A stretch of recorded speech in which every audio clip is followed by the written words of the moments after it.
தொடர்ந்து நம்ம கவர்மெண்ட் உடைய அப்டேட் ஸ்கீம்ஸ் எல்லாம் பாத்துட்டு இருக்கோம். இன்னைக்கு அந்த வரிசையில பாத்தீங்கன்னா மகளிர் உரிமை தொகையை பத்தி பார்க்க போறோம். இப்ப நம்ம பாத்தீங்கன்னா ஜூன் மாசத்துல இருக்கோம்.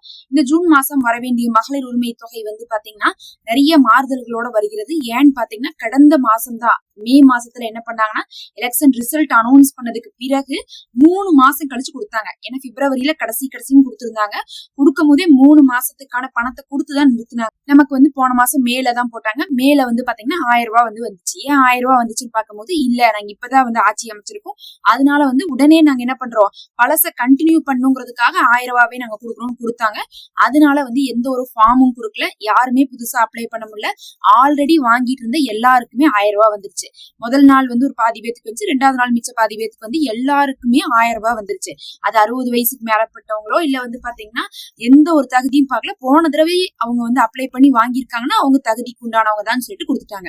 அப்ப 1000 ரூபாய் தான் கலைஞர் மகளிர் உரிமை திட்டம் அப்படிங்கிற பேர்ல தான் கலைஞர் அவர்களுடைய அந்த டிஎம்கே ஆட்சியுடைய அந்த கண்டினியூஷனா தான் நமக்கு வந்துச்சு. இது போன மாசம் மே மாசம். ஆனா இந்த மாசம் ஜூன்ல ஏன் மாற்றம் பண்ணிருக்காங்கன்னு பார்த்தா உங்களுக்கே தெரியும். ஆட்சிக்கு இப்போ 1 மாசம் ஆயிருச்சுங்க. ஏன்னா போன மாசம் 15ஆம் தேதி காசு போட்டாங்க, 10ஆம் தேதி ஆட்சிக்கு வந்தாங்க. இப்ப இந்த மாசம் பாத்தீங்கன்னா 15ஆம் தேதி காசு போடணும். ஏன்னா எல்லா மாசத்துலயுமே 15ஆம் தேதி தான் போடுவாங்க.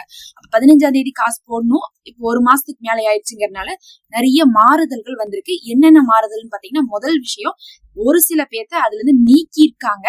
ஒரு சில பேருக்கு இந்த தடவை வராதுன்னு சொல்லப்படுது.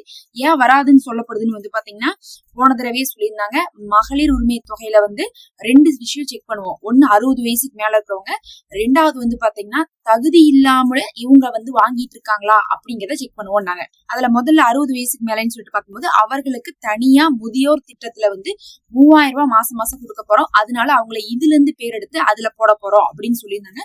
அதனால அவங்களை இந்த மாசம் நீக்கி இருக்கிறதுக்கான அதிக வாய்ப்புகள் இருக்குன்னு செய்தி வட்டாரங்கள்லாம் தகவலை கொடுக்குறாங்க. முதல் விஷயம். அப்ப 60 வயசுக்கு மேல இருக்கவங்களுக்கு இந்த தடவை வரலாம், வராமலும் போறக்கு வாய்ப்பு இருக்கு. வரலைனாலும் உங்களுக்கு பிரச்சனை இல்ல, உங்களுக்கு என்ன பண்ணுவாங்க முதியோர் ஸ்கீம்ல கொடுக்க ஆரம்பிச்சிருவாங்க. அதனால அதை நீங்க கவலைப்பட தேவையில்ல. ஸ்கீம் தான் மாறும், காசு உங்களுக்கு வந்துடும். அப்ப முதல்ல இந்த 60 வயசுக்கு மேல இருக்கவங்களுக்கு இந்த மாசம் வருமாங்கிறது ஒரு பெரிய ஒரு டவுட் தான். ஏன்னா உங்களுக்கு தான் லிஸ்ட் தயாராயிட்டு இருக்கறதுனால ஃபர்ஸ்ட் உங்களை தான் நீக்கி அதை புது லிஸ்ட்ல ஜாயின் பண்ணுவாங்க. அடுத்து 2வது பாத்தீங்கன்னா யாருன்னா தகுதி இல்லாதவங்க. தகுதி இல்லாதவங்கன்னா எப்படி சொல்றீங்க, போன தடவை அவங்க அப்ளை பண்ணி தானே வாங்கியிருக்காங்கன்னு கேட்டா 2 விஷயம் இருக்கு. இந்த தகுதி இல்லாதவங்கல்ல ஒருத்தவங்க என்ன பார்த்தாங்கன்னா நிறைய மக்கள் சொல்றாங்க, நாங்கெல்லாம் தேவையுள்ள மக்கள், எங்களுக்கே கொடுக்கல, ஆனா தேவையில்லாத மக்கள், சொந்த வீடு இருக்கிறவங்க மக்கள், நல்ல கடை வேலை வருமானம் இருக்கிறவங்களுக்கு எல்லாம் கொடுத்துட்டு இருக்கீங்கன்னு ஒரு பெரிய கம்ப்ளைண்ட் எழுந்துட்டே இருந்துச்சு. போன தடவை ஒரு சரியா இன்ஸ்பெக்ட் பண்ணாம கொடுத்துட்டாங்க, மக்கள் ஏமாத்தி வாங்கிட்டாங்கன்னு சொன்னாங்க. அதனால இந்த தடவை அந்த மாதிரி இருக்கிறவங்கள லிஸ்ட்ல இருந்து எடுக்கிறாங்க. ஒண்ணு. 2வது என்னன்னா தகுதி இல்லாதவங்கன்னா 3 வருஷத்துக்கு முன்னாடி தகுதியோட இருந்திருப்பாங்க. அதாவது மகளிர் உரிமை தொகை வாங்கணும்னா என்னென்ன ரெஸ்ட்ரிக்ஷன் எல்லாம் இருந்துச்சுன்னு உங்களுக்கே தெரியும். சொந்த வீடு இருக்கக்கூடாது, ஒரு குடும்பத்துல 2 பேர் வேலைக்கு போயிருக்க கூடாது, அந்த மாதிரி நிறைய விஷயங்கள்லாம் இருந்துச்சு. அது இப்ப மாறி இருக்கும். அப்ப இப்ப அவங்களுக்கு தகுதி இல்லாம போயிருக்கும். அததான் சொன்னாங்க. எங்க டிவிகே உடைய ஆட்சியில பாத்தீங்கன்னா உங்களுக்கே தெரியும், ஆரம்பத்துல இருந்தே சொன்னாங்க 6 மாசத்துக்கு ஒரு செக் பண்ணிட்டு தகுதி இல்லாதவங்க நீக்கிட்டே இருப்போம்னு சொன்னாங்க. ஏன் 6 மாசத்துக்கு ஒரு 6 மாசத்துக்கு ஒரு அவங்களுடைய வாழ்வியல் மாறுறதுக்கான வாய்ப்புகள் இருக்கு. ஒரு உதாரணத்துக்கு சொல்றேன். நீங்க பாத்தீங்கன்னா உங்க குடும்பத்துல ஒரு பையன், அம்மா அப்பா அப்படி ஒரு 3 பேர் இருக்கீங்கன்னு வச்சுக்கலாம். இல்ல 2 பசங்க பொண்ணுங்க இருக்காங்கன்னு வச்சுட்டு அம்மா அப்பான்னு இருக்காங்கன்னு வச்சுக்கலாம். ஃபர்ஸ்ட் அப்பாவுடைய சம்பளம் மட்டும் இருக்குது அப்படிங்கிறதுக்காக உங்களுக்கு மகளிர் உரிமை தொகையை கொடுத்திருப்பாங்க. ஆனா உங்க பசங்க யாராவது என்ன பண்ணிருப்பாங்க, காலேஜ் படிச்சுட்டு இருப்பாங்க, அந்த சமயத்துல முடிச்சிருப்பாங்க, முடிச்சு இப்ப வேலைக்கு போயிருப்பாங்க. அப்ப என்ன இருக்குன்னா உங்கள்ட்ட டபுள் வருமானம் வந்துருது குடும்பத்துக்கு. அப்ப டபுள் வருமானம் வருது, ட்ரிபிள் வருமானம் வருதுன்னா இப்ப நீங்க எலிஜிபிள் இல்ல. அப்ப என்ன ஆகுதுன்னா உங்களுடைய ஒரு 6 மாசத்துலயோ 1 வருஷத்துலயோ கண்டிப்பா நிலைமை மாறும். அதே மாதிரி அப்ப ஐடி ஃபைல் பண்ற நிலைமையில இல்லாம இருக்கலாம், இப்ப நீங்க அந்த நிலைமைக்கு வந்திருக்கலாம். அப்ப ஒரு சின்ன லெவல்ல பிசினஸ் ரன் பண்ணிருக்கலாம், இப்ப நீங்க கார் வாங்குற அளவுக்கு சொந்தமா வைக்கிற அளவுக்கு நீங்க நிலைமைக்கு வந்திருக்கலாம். அதையெல்லாம் கண்டுபிடிச்சு என்ன பண்ணுவாங்க, நீக்கிடுவாங்க. எந்தெந்த தகவல்லாம் கவர்மெண்ட்டுக்கு தெரியுமோ அதனுடைய அடிப்படையில நீக்குவாங்க. மத்தபடி பாத்தீங்கன்னா நம்மள்ட்ட கேட்டுட்டு இருக்க மாட்டாங்க. வேணும்னா அடுத்த ஃபார்ம் ஃபில் பண்ண கொடுத்தாங்கன்னா அதுல வேணா டீடைல்ஸ் கேட்பாங்க. இப்ப கூப்பிட்டு எல்லாம் நம்மளை கேட்க மாட்டாங்க. ஃபார்ம்ல டீடைல்ஸ் கேட்கறதுக்கு வாய்ப்பு இருக்கு. அப்படி இல்லாட்டினா கவர்மெண்ட் வச்சிருக்கக்கூடிய ரெக்கார்ட் வச்சு உங்களை ரீசனபிளா என்ன பண்ணுவாங்க, ரிமூவ் பண்றதுக்கு வாய்ப்பு இருக்குன்னு சொல்லப்படுது. அது கண்டிப்பா அது நடக்கும். அது இந்த மாசத்துல இருந்தே நடக்குமா அப்படிங்கறது நம்ம பொறுத்து இருந்துதான் பார்க்கணும். ஏன்னா அவங்க ஏற்கனவே சொல்லிட்டாங்க இது 2 செய்ய போறோம்ட்டு. ஆனா அது இந்த மாசத்துல இருந்தே நாங்க முயற்சி பண்றோம் அப்படின்னு இருக்காங்க. அதனால பாத்தீங்கன்னா இவங்களுக்கு எல்லாம் வராம போறதுக்கு வாய்ப்பு இருக்குது. அதனால இந்த தடவை 15ஆம் தேதி பணம் வரும்போது நிறைய ஒரு எதிர்பார்ப்பு இருக்கு, யாருக்கு வரப்போகுது வராது. இப்ப இந்த தடவை வராதுன்னா இனிமேல் வராதுன்னு ஆயிரும். இதே இந்த தடவை வர்றவங்களுக்கு இனிமேல் கண்டினியூ ஆகும்னு ஆயிரும். அதனால பாத்தீங்கன்னா இது இந்த தடவை ரொம்ப எதிர்பார்ப்பை கொடுத்திருக்கு. இது 2வது விஷயம். அடுத்து ரொம்ப முக்கியமான விஷயம் என்னன்னு பாத்தீங்கன்னா இந்த தடவை எவ்வளவு வரும் அப்படிங்கறதுதான். ஏன்னா 2 விஷயம் இருக்கு இதுலயுமே. என்னன்னா இந்த மாசம் விஜய் அவர்களுடைய பர்த்டேவும் இருக்கு.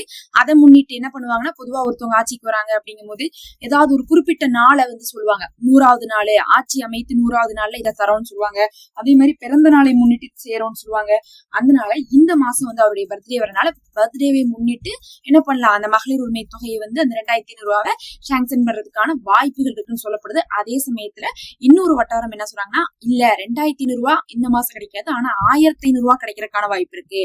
ஏன்னு பார்க்கும்போது அவங்க உடனே 1000ல இருந்து 2500 ரூபாய் கொண்டு போறது ரொம்ப கஷ்டம். ஏன்னா 2 கோடி மக்களுக்கு கொடுக்க வேண்டியது இருக்கு. அதனால 2 கோடி மக்களுக்கு 2500 ரூபாய் ஒவ்வொரு மாசமும் கொடுக்கணும்னா அது பட்ஜெட்ல ரொம்ப இடிக்கும். பட்ஜெட் இனிமேல் தான் போடுவாங்க. போட்டதுக்கு அப்புறம் பட்ஜெட் போட்டதுக்கு அப்புறம் 2500 ரூபாய் வரதுக்கு வாய்ப்பு இருக்கு. இப்போதைக்கு 1500 ரூபாய் போடுவாங்க. சிறுக சிறுகதான் ஏத்துவாங்க. 1500, 2000, 2500 அப்படிதான் போவாங்கன்னு சொல்லப்படுது. அப்படி 1500 கொடுத்தாங்கன்னா அது ஒரு 6 மாசம் அந்த மாதிரி போகும், இல்ல ஒரு வருஷம் போகும். அதுக்கப்புறம் 2000 கொடுத்துட்டு ஒரு வருஷம் போகும். அப்புறம் ஒரு 2500 கொடுத்து போகும்போது பாத்தீங்கன்னா கடைசி ஒரு ஆட்சி காலம்னா 5 வருஷம்னா கடைசி ஒரு 2 வருஷமா என்ன பண்ணுவாங்கன்னா சொன்னது நிறைவேற்றுவாங்க. அப்படிதான் டிஎம்கேவே பாத்தீங்கன்னா 1000 ரூபாய் கொடுத்தாங்க. அந்த மாதிரி வர்றதுக்கு வாய்ப்பு இருக்குன்னு சொல்லிட்டு நிறைய பேர் சொல்லியிருக்காங்க. ஏன்னா நிதி சார்ந்து அப்படிதான் ஆலோசனை கொடுக்கப்பட்டிருக்கு. அப்ப இந்த மாசம் 1500 ரூபாய் இன்கிரிமெண்ட் ஆறதுக்கு சான்ஸ் இருக்கு. அதே சமயத்துல இன்னொரு குட் நியூஸ் யாருக்குன்னு பாத்தீங்கன்னா, யாருக்கெல்லாம் இன்னும் அப்ளை பண்ணலையோ கிடைக்கலையோ அவங்களுக்கு இந்த தடவை இணைந்து கொள்வதற்கான ஃபார்ம் கொடுக்கறதுக்கு வாய்ப்பு இருக்கு. அதாவது 2500 ரூபாய் ஸ்கீம்னு சொல்லிதான் ஃபார்ம் கொடுப்பாங்க. ஃபார்ம் என்னமோ 2500 ரூபாய் ஸ்கீமுக்கு தான். ஆனா மக்களுக்கு இந்த மாசம் 1500 ரூபாய் கிடைக்குதுன்னா உங்களுக்கும் புதுசா சேரவங்களுக்கு 1500 ரூபாய் கிடைக்கும். அப்புறம் எப்ப 2000 ரூபாய் இன்கிரிமெண்ட் ஆகும் அப்ப 2000 ரூபாய் கிடைக்கும். அந்த மாதிரி மாறி மாறி 2500 ரூபாய் இன்கிரிமெண்ட் ஆகிற வரை அந்த இப்ப சேர்ந்துட்டாலும் அப்ப இன்கிரிமெண்ட் ஆகும்போது உங்களுக்கு பாத்தீங்கன்னா இன்கிரிமெண்ட் ஆகிட்டே போகும் அப்படின்னு சொல்லப்படுது. கடைசியா பாத்தீங்கன்னா அந்த புது ஃபார்ம் கொடுக்கறதுக்கு முன்னாடி உங்களிடத்துல கண்டிப்பா ரேஷன் கார்டுல குடும்ப தலைவியாகிய உங்களுடைய பேர் இருக்கணும். இதை மட்டும் கவனிச்சுக்கோங்க. ரேஷன் கார்டை ரொம்ப வேகமா துரிதப்படுத்தி கொடுக்க சொல்லிட்டாங்க. யாரெல்லாம் அப்ளை பண்ணி காத்திருக்காங்களோ அவங்களுக்கும் கொடுத்துருங்க. யாரெல்லாம் இப்ப புதுசா அப்ளை பண்றாங்களோ அவங்களுக்கும் கொடுத்துருங்க.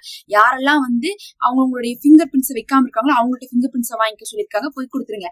அது இல்லாம யாருடைய பெயர் நீக்கப்படணும்னு கேட்டிருந்தாங்களோ அதை நீக்கிருங்க. யாருடைய பெயர் இணைக்கப்படணும்னு கேட்டாங்களோ அவங்க பெயரை இணைச்சிருங்க. யாரெல்லாம் கார்டு விட்டு கார்டு மாறுறாங்களோ அவங்களையும் கார்டை மாத்தி கொடுங்க. அத்தனையுமே இப்ப ரூல்ஸா போட்டாங்க. எதுக்காகனா மகளிர் உரிமை தொகை கொடுக்குற மாதிரி இருந்தா இது அவசியம். அதனால இப்பவே குடும்ப அட்டையை என்ன பண்ணுங்க, மகளிர் உரிமை தொகை வாங்க வேண்டிய குடும்ப பெண்கள் தலைவிகள் இதை நீங்க செஞ்சுக்கோங்க. உங்களுடைய பேர் கல்யாணத்துக்கு முன்னாடி உங்க அம்மாவுடைய கார்டுல இருந்திருக்கும், அம்மா அப்பா கார்டுல. இப்ப கணவருடைய கார்டுல இருக்கணும். ஆனா நீங்க அதை விட்டுருக்கலாம்.